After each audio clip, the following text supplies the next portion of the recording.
Bonsoir. L'histoire que je m'apprête à vous raconter ce soir est tirée d'un album de black metal symphonique du groupe Achroma, sur le thème des 7 péchés capitaux. Le péché de ce soir est la luxure. Je redoutais ce jour, rencontrer ces deux amants de l'ignoble et de l'atroce. Jamais je n'aurais imaginé en faisant mes études d'avocat que j'aurais à défendre de pareils humains dépravés. Pourtant, dans ma carrière, de nombreuses histoires proches de celle-ci m'avaient été confiées et que j'hésitais à plaider. À croire que j'étais fait pour défendre le bizarre, le malsain, le surnaturel. Je le prenais un peu comme une sorte de bizutage. En fait, je faisais mes armes sur ces affaires. Adam et Ève, tel était leur prénom. Quelle coïncidence quand on connaît les faits.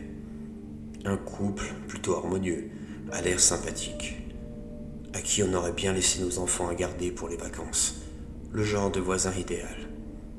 Mais s'ils étaient présents sur le banc des accusés, ce n'était pas pour un banal fait divers.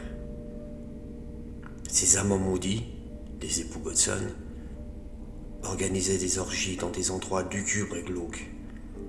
Et le pire dans cette histoire étaient les acteurs de ces profusions de débauche. Ils recrutaient des handicapés, en tout genre, des malades mentaux, des nains, des gens enlaidis par la vieillesse. Tout y passait, même l'obésité morbide. Avec leur apparence du couple parfait, facile pour eux d'atteindre leur victime. Ce mélange sexuel, étrange, animait leurs nuits et parfois leurs journées entières. Qu'est-ce qu'on pouvait trouver de beau ou d'excitant dans ce mélange d'êtres si différents?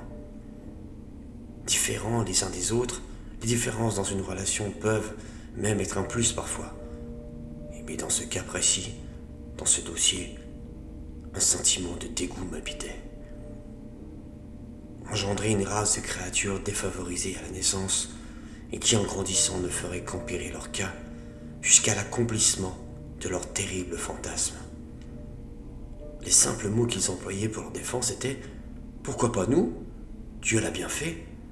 Il a créé toutes ces personnes. Pourquoi n'aurions-nous pas le droit d'en faire autant? Mais vous n'êtes pas Dieu, juste ses enfants. » Voilà pourquoi ils se faisaient appeler Adam et Ève, les premiers êtres de la création.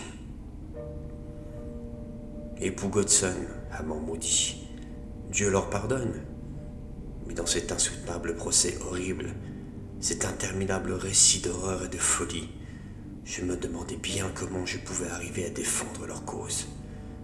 Face à ce récit d'immondice, j'étais outré, dérouté comme toute l'assistance. Leur image n'était que perversité.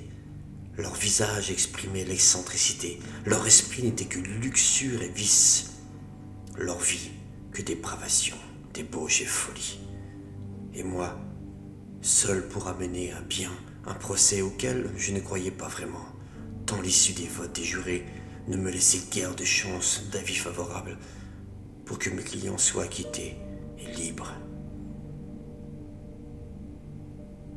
Après 7 semaines de procès, ce qui fut assez rapide pour ce genre d'affaires, mais soyons réalistes, je pense qu'aucune personne normalement constituée ne pourrait donner raison à ces deux amants de l'ignoble et de l'atroce. Et le verdict tomba, avec une réaction qui surprit toute l'assistance. Ces amoureux détraqués, il n'y a pas d'autre mot, affichèrent un sourire resplendissant quand le juge annonça qu'ils finiraient leur jour à côtoyer les pensionnaires involontaires d'un asile. Et ce fut leur dernière jouissance. Je vous souhaite une bonne nuit. Faites de beaux rêves. Je vous embrasse.